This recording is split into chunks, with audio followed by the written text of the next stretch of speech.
Okay, this is an exponential growth problem. I got the formula from page 328 and an investment of 20,000, so I have to set up this formula. So first thing I'm going to do is I know it's going to be y equals, because I'm finding out the value of the investment, and the investment that I'm starting with, or the initial investment, is 20,000 e to the bx. All right, that's the first step.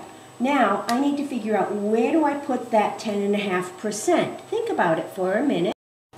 Okay, so the b is the percent in this problem, all right? But I need to change that to a decimal, right? So put the decimal point, move it two places, so I really have to do 0.105, right? Because 1/2 is 0.5. So I need to put the 105 where the b is in this equation.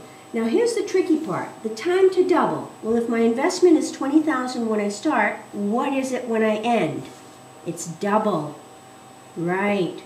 40,000 equals, so you have to use a little common sense here doing these problems. 20,000 e to the 0.105 x, or I could call that t if I want, because I'm looking for time, right? So, time to double, because I can figure out what the double is. That part I can figure out by using common sense.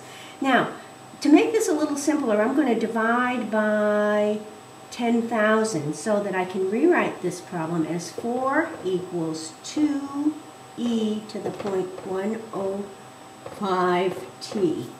Hopefully, you know how to solve it from there. You know what? I could have divided by 2 again, and I could say 2 equals e to the 0.105t. Now, I bet you could solve it from here. Do you think so? Stop the video and try. Okay, so I hope you took the natural log of both sides. So ln2 equals ln e to the 0.105t. And then you can solve it from there. And let me erase some of this stuff up top so I have room to solve it here. So I have ln2 equals ln e to the exponent 0.105t. Well, I can move that exponent out in front, right? ln2 equals, whoops, I said move it out in front. Let's do that. 0.105t ln e. And you know what ln e is, right? Yeah, that's 1, so let's get rid of that baby. Now solve it for t.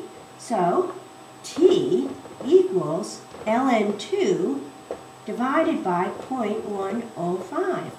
And if you plug that into your calculator, I hope you'll get 6.6 years.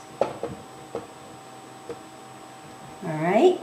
Now, another thing you can do is you can find the amount, if you use the same equation, you can find the amount after 10 years by going back up here, and we know the percent is there, and that x will be the years.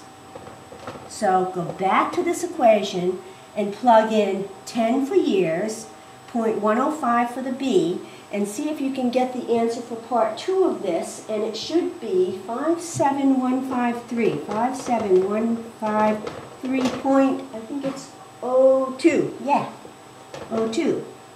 So I'm going to let you do that part yourself. Good luck.